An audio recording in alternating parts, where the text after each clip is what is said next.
आज हम लोग बात करने वाले हैं बीए पार्ट 1 हिस्ट्री ऑनर्स का पेपर 1। पेपर 1 का ये चैप्टर 9 है और चैप्टर 9 का ये भाग 2 है। इससे पहले हम लोग भाग 1 तक बहुत अच्छा से पढ़ लिए। अगर आपने नहीं देखा है तो उसका लिंक इसी वीडियो के नीचे डिस्क्रिप्शन में दिया गया, वहां से देख सकते हैं, या इसी चैनल पर प्ले लिस्ट बना हुआ होगा, वहां से भी देख सकते हैं। तो चलिए हम लोग शुरू करते हैं आज की क्लास को। और इससे पहले वाला क्लास में क्या पढ़ते हैं, हल्का से रिवीजन कर लेते हैं। हल्का से रिवीजन का मतलब हल्का सा याद हम दिला देते हैं क्या क्या पढ़े थे।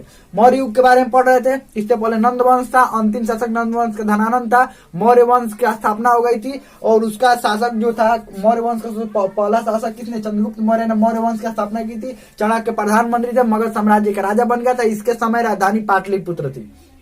मगध की राजधानी कहाँ थी, पाटलिपुत्र। इसके समय ही सिकंदर का सेनापति सेल्यूकस निकेटस, सिकंदर का सेनापति कौन था, सेल्यूकस निकेटस आया था किससे युद्ध करने के लिए, इसी से चंद्रगुप्त मौर्य से युद्ध करने के लिए आया था। सेल्यूकस निकेटस युद्ध किया जाए चंद्रगुप्त मौर्य से और जीता जाए, लेकिन यहाँ पर युद्ध हुआ, लेकिन वो सेल्यूकस निकेटस जीत नहीं पाया और हार गया। बदले में 4 गो क्षेत्र किसको देना पड़ा, चंद्रगुप्त मौर्य को 4 गो क्षेत्र, कंधार, काबुल, हेरात और बलूचिस्तान, ये चारों क्षेत्रों को देना पड़ा, जिसके कारण चंद्रगुप्त मौर्य का साम्राज्य विस्तार और ज्यादा हो गया। और उसके बाद उसकी सेल्यूकस निकेटस ने अपनी बेटी की शादी किससे किया, चंद्रगुप्त मौर्य से शादी किया, जिसका नाम था हेलेना।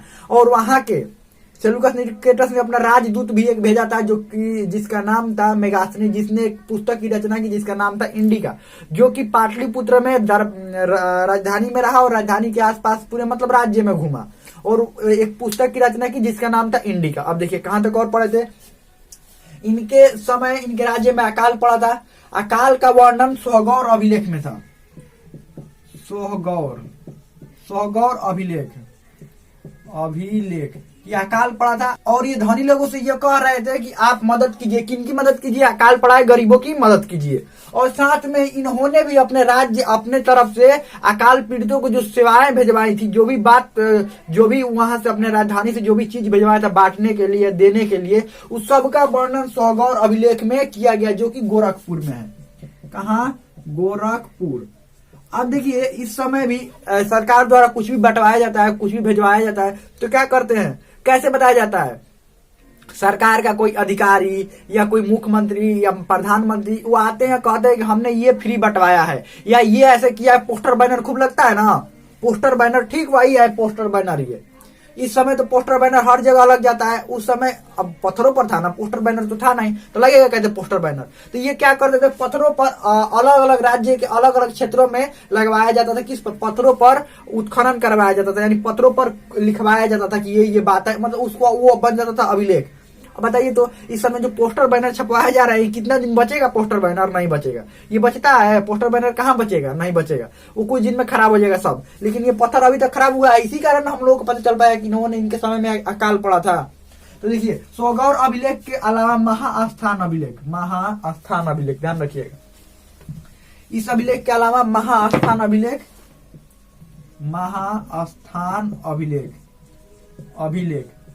जो कि बंगाल, कहा मिला है, बंगाल। अभी वर्तमान में वो बांग्लादेश में, ध्यान रखिएगा, बंगाल यानी कि वर्तमान में बांग्लादेश में, ध्यान रखिएगा। तो वैसे भी बांग्लादेश जब हमारा भारत आजाद नहीं हुआ था तो सब तो भारत था ना, बांग्लादेश हो गया, पाकिस्तान हो गया, सब भारत था। आजादी के बाद में सब अलग अलग हुआ, तो वही बंगाल, महास्थान अभिलेख वही बंगाल में, वही बांग्लादेश में मिला हुआ है, ध्यान रखिएगा। यहाँ पर भी क्या, किस चीज के बारे में बढ़ना था, यही अकाल पड़ा था। तो कई जगहों पर राज्य में उस समय मगध पूरा विस्तृत था ना। अब मगध, एक मिनट, विस्तृत आपको थोड़ा सा समझा देते हैं, विस्तृत कहाँ कहाँ था, कैसे था विस्तृत, थोड़ा विस्तार, साम्राज्य यानी मगध का विस्तार। अभी विस्तार किसके समय की बात कर रहे हैं, मगध का विस्तार की किसके समय की बात कर रहे हैं, चंद्रगुप्त मौर्य की समय की बात करेंगे। मगध इतना विस्तृत है, ध्यान रखिएगा। अगर बात करें ये पूरब में, तो पूरब में यही था, बंगाल तक था। कहां तक, बंगाल, जो कि वर्तमान में बांग्लादेश सब सम्मिलित था, ध्यान रखिएगा। अगर उत्तर में बात करें तो ये कश्मीर तक था, ये कश्मीर तक था, उत्तर में कश्मीर। और उत्तर पश्चिम इधर जिधर से आक्रमण हो रहा था, ये आक्रमण इधर से ना, कोना से इधर आक्रमण हो रहा था ना, तो उत्तर पश्चिम से ईरान तक था, ईरान। अरे वो सेल्यूकस निकेटस दिया नहीं था 4 गो क्षेत्र, जिसके कारण और विस्तृत इनका हो गया, पहले से भी था विस्तृत, तो और विस्तृत हुआ, ईरान तक था इधर। पश्चिम में कहां तक था? गुजरात, गुजरात तक था। और ये दक्षिण में था कर्नाटक तक, कर्नाटक। अब कहेंगे कि सबका प्रमाण क्या है कि इतना आप कह रहे हैं, कहाँ आपको दिखाई दिया? कैसे दिखाई? देखिए बंगाल में जो महास्थान अभिलेख मिला हुआ है उसमें भी वर्णन है, बंगाल विजय का वर्णन है कि इन्होंने बंगाल जीता। उसके बाद ही क्या हुआ? बंगाल में पड़ गया काल। तो ये बताइए, इनके क्षेत्र अधिकार में था तभी तो वहां पर लगवाए थे ये, वो तभी तो वहां पर इनका अभिलेख मिला हुआ है। नहीं तो बताइए, भारत का कोई भी या कोई एक राज्य का मुख्यमंत्री दूसरे राज्य में अपना बैनर पोस्टर लगवाएगा कि हम ये बंटवा रहे हैं, ये कर रहे हैं, ये लोगों की मदद कर रहे हैं, दूसरा राज्य में वो काहे के लगवाएगा? या मान लीजिए एक देश का प्रधानमंत्री समझिए ना, अभी राज्य के नहीं, राज्य तो कुछ भी, वो तो चुनाव जीतने के लिए कोई कुछ भी कहीं पर लगवा दे। मान लीजिए भारत का जो कोई नेता होगा कुछ भी काम करवाएगा, ठीक है, तो पोस्टर बैनर कहाँ लगाएगा? भारतीय में ना, हम ये बंटवा रहे हैं, ये करवा रहे हैं। विदेश में थोड़ा कोई अपना देश में लगाने देगा पोस्टर बैनर? नहीं। ठीक वैसे ही इनका जो अभिलेख मिला बंगाल में, यानी कि पता चल रहा है कि हाँ बंगाल विजय, उसमें लिखा भी हुआ है बंगाल विजय। और उसके बाद यहाँ पर मतलब यहाँ तक इनका साम्राज्य विस्तार भी था, वो भी था कि यहाँ तक अकाल पड़ा था, मतलब साम्राज्य विस्तार। फिर कश्मीर तक तो था ही, साम्राज्य विस्तार कश्मीर तक भी था। ये कश्मीर खुद जीते थे, ध्यान रखिएगा। चंद्रगुप्त मौर्य और चाणक्य का जब शासनकालीन लोग आया तो कश्मीर तो इन्हीं के कंट्रोल में आ गया, ये जीते भी थे क्षेत्र। इधर ईरान की तरफ तो वैसे ही मिल गया था, जीते ही थे सिलिकॉन निकेटर से, ऐसे ही मिल गया था। गुजरात की तरफ भी इनका था, गुजरात में भी एक अभिलेख मिलता है जिसका नाम है गिरनार अभिलेख, जूनागढ़ में मिलता है गिरनार अभिलेख, जिस पर वर्णन है कि वहां पर एक सुदर्शन झील था, उसका निर्माण चंद्रगुप्त मौर्य ने करवाया। और चंद्रगुप्त मौर्य का वहां तक शासनकाल था, वहां के राज्यपाल द्वारा चंद्रगुप्त मौर्य ने कहा, और वहां के राज्यपाल चंद्रगुप्त मौर्य द्वारा ही रखा गया था। उस राज्यपाल ने उसका निर्माण करवाया था, नहीं चंद्रगुप्त मौर्य का पैसे से निर्माण करवाया गया था। इससे पता चलता है कि यहाँ तक भी था। कर्नाटक, श्रवण बेलगोला, कर्नाटक में श्रवण बेलगोला में अंतिम समय बिताया था, जीवन का अंतिम समय चंद्रगुप्त मौर्य ने यही बिताया था। तो यानी कि आप समझ लीजिए, उत्तर में इतना समझ लीजिए, पूरा अखंड भारत का निर्माण इन्होंने कर ही दिया। अखंड भारत का मतलब क्या था? बांग्लादेश अपने में, ईरान तक एकदम क्षेत्र को, कश्मीर अपने में, उसके बाद इधर पूरा नीचे जितना भारत का दक्षिणी भाग है, दक्षिणी भाग में गुजरात तक यहाँ था, यही अखंड भारत था। अगर आपसे अखंड भारत पूछा जाए तो यही अखंड भारत था। दक्षिण भारत का पूरा हिस्सा, फिर गुजरात तक, इधर पश्चिम में पूरा गुजरात तक, ये अखंड भारत में ही सब आ रहा है। और उसके बाद उधर ईरान तक, ईरान यानी कि पाकिस्तान भी सम्मिलित हो गया, अफगानिस्तान भी सम्मिलित हो गया, ईरान तक, और इधर बांग्लादेश, सब ये मिलकर अखंड भारत बनाते हैं। यही था चाणक्य का अखंड भारत, ध्यान रखिएगा। पूरा भारत का राजा कौन था? एक था, कौन? चंद्रगुप्त मौर्य। अखंड भारत का राजा एक, चंद्रगुप्त मौर्य, ध्यान रखिएगा। तो ये विस्तार था। तो महास्थान अभिलेख से भी जानकारी क्या मिला हुआ है? यही किसी के बंगाल विजय, और ये बंगाल विजय के बारे में, और अकाल पड़ा था उसके बारे में। ये आपको समझ में आ रहा है ना? ये सब जितना हम बता रहे हैं, आप कमेंट में लिख कर थोड़ा सा बताइए ना कि आपको समझ में आ रहा है कि नहीं। आप तो कमेंट तो आप लोग करते नहीं है, ये नहीं समझ में आ रहा है, ये कुछ पूछिए, कुछ कहिए कि हाँ समझ में आ रहा है कि नहीं आ रहा है, ये सब बताइए कमेंट में लिखकर। चलिए आगे बढ़ते हैं। हाँ, गुजरात वाला बात करें। गुजरात वाला गिरनार अभिलेख इसका नाम है, गुजरात वाला का। गुजरात वाला यहाँ पर लिख देते हैं। गुजरात में वो अभिलेख मिला जिसका नाम क्या था? गिरनार अभिलेख। इस अभिलेख का एक और नाम है, गिरनार अभिलेख का एक और नाम है, जिसका नाम एक और क्या, इसके नाम से जाना जाता है जूनागढ़ का अभिलेख। या आपको मिल जाएगा जूनागढ़ का अभिलेख, जूनागढ़, उस जगह का नाम है जूनागढ़, जूनागढ़ का अभिलेख। अब देखिए, इस पर चंद्रगुप्त मौर्य का नाम मिलता है। इस पर क्या मिलता है कि यहाँ का जो शासक, उस समय के चंद्रगुप्त मौर्य के समय के शासक की बात नहीं हो रही है, बाद में शासक बना। कौन बाद में शासक बना? यहाँ पर बाद में शासक बना, यहाँ का जो शासक बाद में रुद्रदामन बना। कौन बना? रुद्रदामन। चंद्रगुप्त मौर्य के बाद की बात नहीं कर रहे हैं, मतलब चंद्रगुप्त मौर्य का वंश खत्म होने के बाद की बात करेंगे। उसके आसपास में उस समय तो चंद्रगुप्त मौर्य ने, जब चंद्रगुप्त मौर्य थे उस समय ये अपने राज्यपाल यहाँ पर रखे थे। तो एक यहाँ पर राजा हुआ, बाद में एक राजा हुआ जिसका नाम था रुद्रदामन। तो उसने क्या किया था? एक अभिलेख लिखवाया। उसके अभिलेख में क्या वर्णन था? उस अभिलेख में वर्णन था, इस अभिलेख में वर्णन था, और सुदर्शन झील था। झील के पास में, झील समझते हैं ना? अरे तालाब, पानी का तालाब होता है ना, जो सालों भर लगभग पानी रहता है, वैसा ही झील कहलाता है, वही झील कहलाता है। तो वहां पर एक अभिलेख लिखवाया। क्या लिखवाया? उस झील का नाम था सुदर्शन झील, ध्यान रखिएगा। सुदर्शन झील, समझिए। वहां पर क्या लिखवाया कि मैं रुद्रदामन इस सुदर्शन झील का पुनः निर्माण करवा रहा हूं। इस झील का निर्माण मगध साम्राज्य के शासक चंद्रगुप्त मौर्य द्वारा करवाया गया था। यानी कि पूरा बात लिख दिया कि ये चंद्रगुप्त मौर्य द्वारा क्या किया गया था, करवाया गया था। यानी कि आपसे पूछा जाएगा कि जूनागढ़ का अभिलेख का संबंध किससे है, तो एगो तो रुद्रदामन से भी हो जाएगा। यहाँ पर रुद्रदामन भी लिख देते हैं, रुद्रदामन का भी नाम मिल गया इस पर। और इस पर किसका नाम मिल गया, इस पर वो चंद्रगुप्त मौर्य का भी नाम मिल गया। और आगे आने वाला जब हम लोग गुप्त वंश पढ़ेंगे ना, तो गुप्त वंश के शासकों का भी नाम आएगा।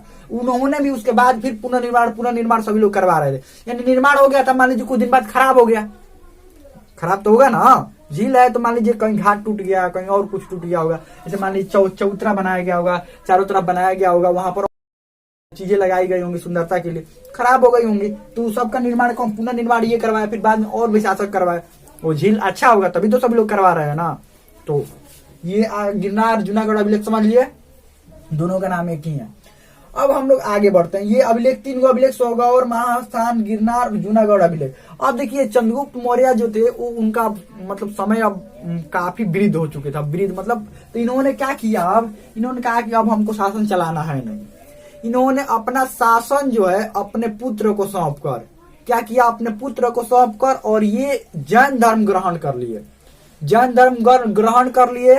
और जैन धर्म ग्रहण करने के बाद ये निकल गए कर्नाटक, यही कर्नाटक बात करेंगे यहीं पर, कर्नाटक, श्रवण बेलगोला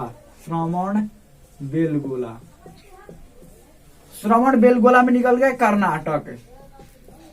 और यहाँ पर जैन धर्म ग्रहण कर लिए, ध्यान रखिएगा, जैन धर्म ग्रहण कर लिए, जैन धर्म। और संलेखना विधि से यहीं पर संलेखना विधि द्वारा, उपवास के द्वारा अंतिम इनकी मृत्यु हो गई। संलेखना विधि यही होता है, उपवास करते, ये उपवास इन्होंने किया, मतलब अब अंतिम समय तक, मरने तक उपवास किया जाता है, तो यही था संलेखना विधि। तो इन्होंने उपवास रखा, उपवास रख कर मतलब 10-15 दिन में काम क्या हो गया, खत्म हो गया। तो ये इनका अंतिम समय यहाँ कर्नाटक श्रवण बेलगोला में इनका अंतिम समय बीता था। इसके बाद ये राजा बना बिंदुसार। कौन राजा बना, बिंदुसार। एक बिंबिसार का नाम सुने थे, हर्यक वंश का संस्थापक था, ये था बिंदुसार। अब देखिए बोले थे ना कि ये हल्का सा कमजोर था, चंद्रगुप्त मौर्य जैसा ये ताकतवर शासक नहीं हो पाया, लेकिन ठीक ठाक था, मतलब संरक्षण ठीक ठाक किया। अब थोड़ा समझ लीजिए, जैसे प्रधानमंत्री, लेकिन चाणक्य अभी मगध से नहीं गए थे, पाटलिपुत्र से चाणक्य नहीं गए थे, चाणक्य भी वृद्ध हो चुके थे। मतलब देखिए चंद्रगुप्त मौर्य उतने भी वृद्ध नहीं हुए थे, लेकिन अब चंद्रगुप्त मौर्य को था कि इतना युद्ध लड़े, इतना कुछ किए, ठीक है, अब शासन सब छोड़ ओढ़कर और कहाँ पर निकले, अब अंतिम में अब कहाँ पर निकल जाए, अब जैन धर्म ग्रहण कर लिया और ये निकल गया पहाड़ों पर, निकल गए, यही पहाड़े था, यहीं पर निकल गए। लेकिन चाणक्य समझ रहे थे कि अगर हम निकल गए ना तो समझिए कि फिर दिक्कत हो जाएगा, यहाँ पर अखंड भारत फिर सिमटने लगेगा। इसीलिए इन्होंने क्या किया, इसके समय बिंदुसार के समय भी प्रधानमंत्री कौन थे, चाणक्य ही प्रधानमंत्री थे। लेकिन जिस तरह से चाणक्य और चंद्रगुप्त मौर्य के बात एक दूसरे से मैच हो पा रहा था, एक दूसरे के बात समझ पा रहे थे ये लोग, इन दोनों के बीच ऐसा बात नहीं रहा, क्योंकि चंद्रगुप्त मौर्य का ये पुत्र था, लेकिन बहुत सम्मान करता था, ये ध्यान रखिएगा। बिंदुसार बहुत इज्जत करता था चाणक्य की, ध्यान रखिएगा भाई, चाणक्य थे ही ऐसे, सभी लोग उनकी इज्जत करते थे।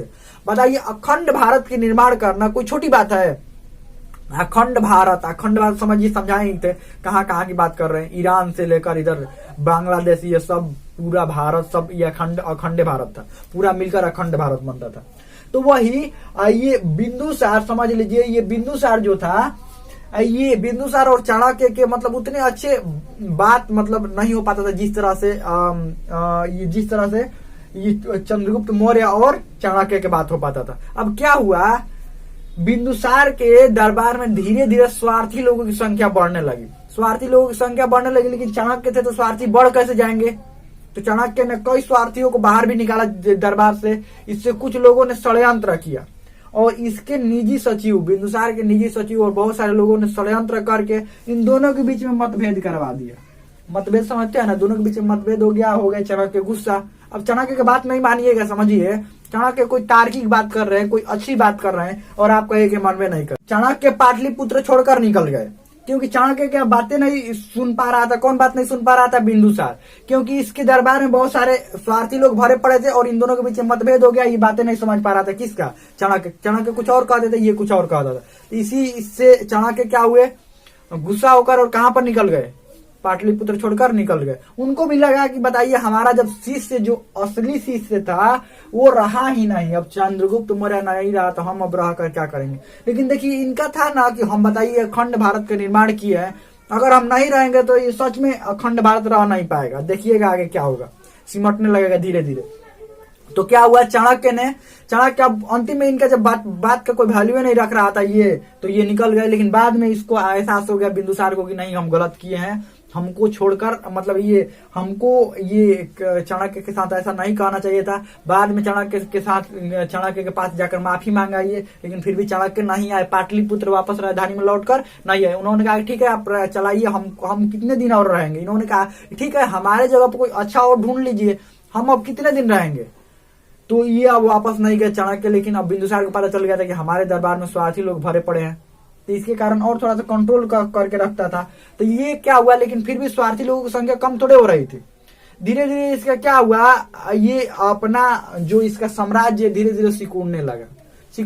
मतलब अब कई जगहों पर विद्रोह होने लगे और कई जगहों पर इसके जैसे, मतलब ये जैसे चाणक्य सबको कंट्रोल में रखते थे अलग अलग। देखिए, राजा पूरा अखंड भारत का, ये राजा तो यही था, मान लीजिए अखंड भारत का राजा उस समय चंद्रगुप्त मौर्य, ये अब बिंदुसार बन गए। तो पूरा अखंड भारत है, तो ये तो राजधानी में सिर्फ थे। बाकी जगहों पर तो राज्यपाल नियुक्त किया गया था ना, राज्यपाल नियुक्त किया गया था और वहां का शासन सब राज्यपाल चलाते थे। इनको कहते थे कि देखिए ये हुआ, ये हुआ, ये हुआ, ये हुआ। लेकिन यहाँ का तो राज्यपाल ना सब जिम्मेवारी रखते थे। यानी जनता के साथ अगर अच्छा व्यवहार करेंगे तो अच्छी बात है। तो वही राज्यपाल अब अच्छे नहीं रहे। यहाँ के जो और भी अधिकारी थे वो अच्छे नहीं, वो अपने मनमानी ढंग से करने लगे, क्योंकि उनको पता चल गया कि चाणक्य नहीं है अब पाटलिपुत्र में, न चाणक्य है न चंद्रगुप्त मौर्य है। लेकिन फिर भी बिंदुसार ने बहुत हद तक कंट्रोल किया। लेकिन इसने सबसे अच्छा एक काम किया, इसके जो पुत्र थे उन पुत्रों को एक अच्छा राजा बनने की ट्रेनिंग दे रहा था। शुरू से ये ट्रेनिंग दे रहा था और कई जगहों पर राज्यपाल तो इसके पुत्र ही अपने पुत्रों को ही रखा था, ताकि ये भविष्य में अच्छे राजा बन पाए। अब देखिए, बिंदुसार ने लेकिन मैत्रीपूर्ण संबंध, विदेशों से मैत्रीपूर्ण संबंध बहुत अच्छा रखा था। विदेशों से बहुत अच्छा मैत्रीपूर्ण संबंध रखा था। विदेशों से मैत्रीपूर्ण संबंध, इसमें देखिए मैत्रीपूर्ण संबंध या विदेशों से अच्छा संबंध रखा था, इतना ध्यान रखिएगा। विदेशी संबंध ध्यान रखिएगा, विदेशी संबंध।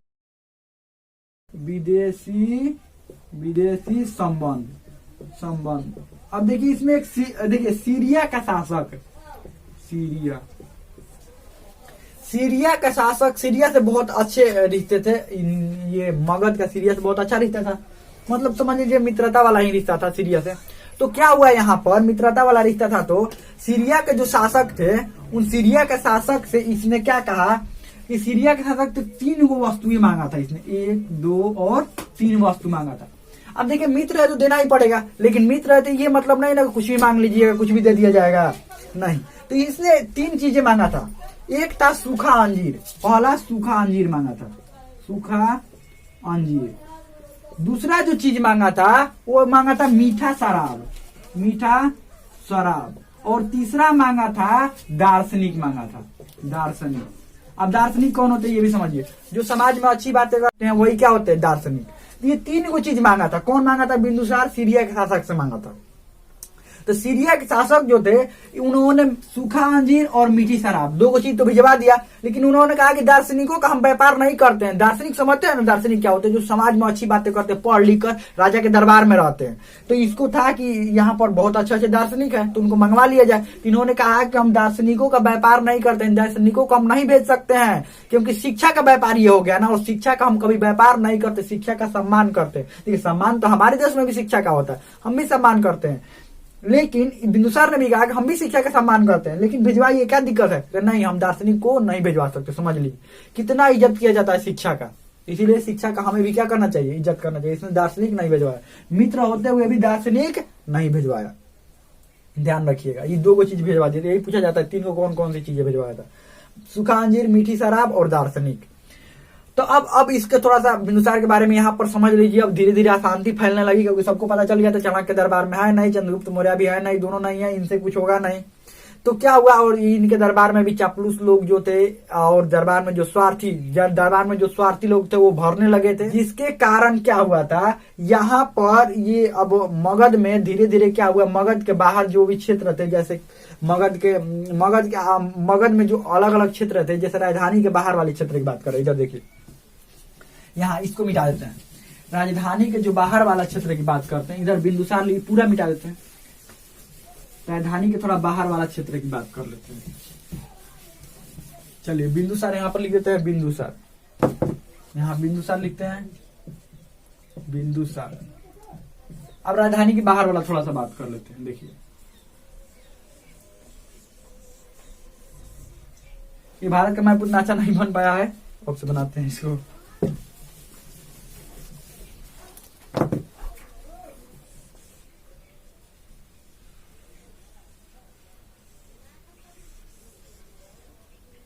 चलिए ठीक है।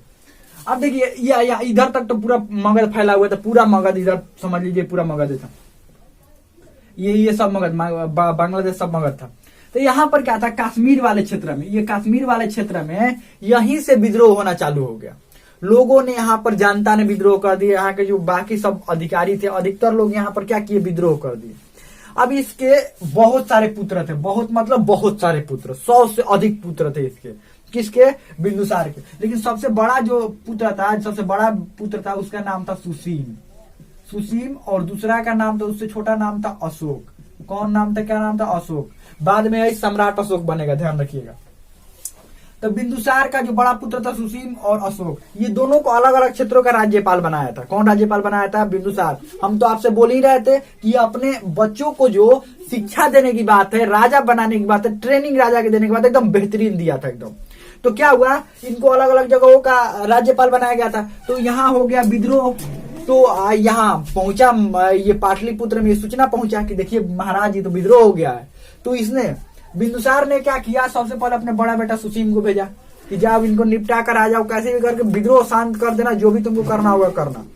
तो जो सुसीम था वो गया, लेकिन इससे विद्रोह निपट नहीं पाया। तब भेजा गया इसको, सम्राट अशोक को, इसको भेजा गया कि जाओ। तो इसको पता चल गया कि हमारा बड़ा भाई सुसीम गया था, उस आराम से बात वो सब सुनने वाले है नहीं। तो क्या किया, आराम से बात नहीं सुनने वाले हैं, तो इसको पता था कि हमको क्या करना है जाकर वहां पर। इधर से गया, अब इधर से सेना लेकर गया, एकदम पूरा सेना के एकदम साथ में गया। विद्रोह तो हुआ था, सेना के साथ में गया, और घर में से मतलब निकाल कर जो भी विद्रोह कर रहे थे, समझिए उनको ऐसे ऐसे सजा दिया, ऐसा उसको प्रताड़ित किया गया उन लोगों को, ऐसा घींच कर उनके घरों से निकाल कर, ऐसा मतलब बहुत सारे लोगों की हत्याएं कर दी गई, बहुत सारे लोगों को अलग अलग शरीर के हिस्से नहीं रह पाए, मतलब बहुत सारे लोगों को चोटी लगे, मतलब बहुत सारा नुकसान हो गया। इतना नुकसान हुआ, पूरा इधर तहस नहस फैला दिया। कौन फैला दिया, सम्राट अशोक। तहस नहस फैलाने के बाद में ये सब विद्रोह शांत हो गया। तहस नहस फैलाया तो पूरा विद्रोह क्या हुआ, शांत हो गया। और विद्रोह शांत होने के बाद यहाँ पर एक शहर बसाया, जिसका नाम रखा गया यही कश्मीर में, श्रीनगर। कश्मीर में ही एक शहर बसाया, जिसका नाम क्या रखा, श्रीनगर। इसी ने श्रीनगर बसाया था, कौन, सम्राट अशोक। अब सभी लोग चाहते थे, क्या चाहते थे, देखिए सम्राट अशोक का ना कि इसका चंद्रगुप्त मौर्य का एकदम सेम टू सेम जैसे चंद्रगुप्त मौर्य थे ना, ठीक एकदम वैसा ही सम्राट अशोक एकदम था। मतलब सम्राट अशोक वैसा ही था कि मतलब लड़ने में, लड़ाई करने में, युद्ध क्षेत्र में, राजा होने में, इसमें था। ये नहीं कह रहे हैं कि जनता के, मतलब जनता के लिए या ऐसे नहीं कर रहे हैं हम बात, हम ये कह रहे हैं कि युद्ध करने में एक जैसे अच्छे सेनापति कौन थे, चंद्रगुप्त मौर्य थे अच्छे सेनापति, ठीक वैसे ही सम्राट अच्छा सेनापति था। अपने साम्राज्य को, अपने लोगों को मतलब अपने अंडर कैसे रखा जाए, ये बहुत अच्छी तरह से किसको पता थी, चंद्रगुप्त मौर्य को। ठीक इसको भी वैसे ही पता था। मतलब सभी लोग दरबार वाले भी चाहते थे कि कौन राजा बने, सम्राट अशोक बने, लेकिन बिंदुसार चाहता था कि सुसीम बने। और सभी लोगों की बात पता था कि सुसीम अगर बन गया राजा, तो जिस तरह से चंद्रगुप्त मौर्य के बाद सिमट रहा है ये मतलब ये मगध का क्षेत्र सिमट रहा है, ठीक सुसीम को बनने के बाद और सिमटने लगेगा। लेकिन यहाँ के जो प्रधानमंत्री थे, मगध के में जो प्रधानमंत्री थे, चाणक्य के बाद जो प्रधानमंत्री बने थे, ये प्रधानमंत्री बनेंगे तो कहाँ पर रहेंगे? राजधानी में ही, यही पाटलिपुत्र में जो भी प्रधानमंत्री रह रहे थे, बाकी मंत्री रह रहे थे, अधिकतर लोग चाह रहे थे कि सम्राट अशोक बने। क्या बने? सम्राट अशोक, बिंदुसार के बाद शासक बने। अब क्यों बिंदुसार के बाद? बिंदुसार की तबियत खराब होने लगा था, ध्यान रखिएगा, बिंदुसार की तबियत खराब होने लगा था और इनके बाद शासक बनने की बात किसकी चल रही थी? सम्राट अशोक की। लेकिन बिंदुसार चाहते थे किसको शासक बनाए? सुसीम को।